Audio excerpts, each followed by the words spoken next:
നിക്കാഹ് നടക്കാൻ പോകുമ്പോൾ മഹർ എത്രയാണ് എന്ന് വരനോട് ചോദിക്കും. വരൻ അറിയില്ല.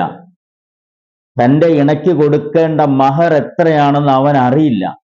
അവൻ ഉടനെ അടുത്തിരിക്കുന്ന വാപ്പാനോടാണ് ചോദിക്കുന്നത്, അല്ലെങ്കിൽ കൊച്ചാപ്പാനോടാ ചോദിക്കുന്നത്, അല്ലെങ്കിൽ അടുത്തിരിക്കുന്ന മാമാനോടാ ചോദിക്കുന്നത്. മാമ മഹർ എത്രയാ? കൊച്ചാപ്പ മഹർ എത്രയാ? അല്ലെങ്കിൽ വാപ്പ മഹർ എത്രയാ കൊടുക്കേണ്ടത് എന്ന് വാപ്പാനോടും കൊച്ചാപ്പാനോടാ ചോദിക്കുന്നത്. കൊച്ചാപ്പയാണോ ആ സമയം കല്യാണം കഴിക്കുന്നത്? വാപ്പയാണോ ആ സമയം കല്യാണം കഴിക്കുന്നത്? അവനാണ് കല്യാണം കഴിക്കുന്നത്. അവനെല്ലാം അറിയാം. ആ വിവാഹവുമായി ബന്ധപ്പെട്ട് മുടക്കിയിരിക്കുന്ന മുഴുവൻ പൈസയുടെ കണക്കും അവനറിയാം. അവൻ വാങ്ങിച്ചെടുത്ത സ്ത്രീധനവും എത്രയാണെന്നറിയാം, സ്വർണത്തിന്റെ അളവും അറിയാം. പക്ഷെ ആ പെണ്ണിന്റെ ശരീരം ഹലാലാക്കേണ്ട മഹർ എത്രയാണെന്ന് അവൻ അറിയില്ല. ഇത് ഞങ്ങളുടെയൊക്കെ അനുഭവങ്ങളാണ്. അതുകൊണ്ട് പ്രിയപ്പെട്ട ചെറുപ്പക്കാരെ, നിങ്ങൾ കൊടുക്കാൻ പോകുന്ന മഹർ അത് നേരത്തെ നിങ്ങൾ തയ്യാറാക്കി വെക്കുക. അത് ഹലാലായ പണത്തിൽ നിന്നായിരിക്കുക. വിവാഹത്തിനു മുമ്പ് അതിന്റെ അളവെങ്കിലും മനസ്സിലാക്കിയിരിക്കുക.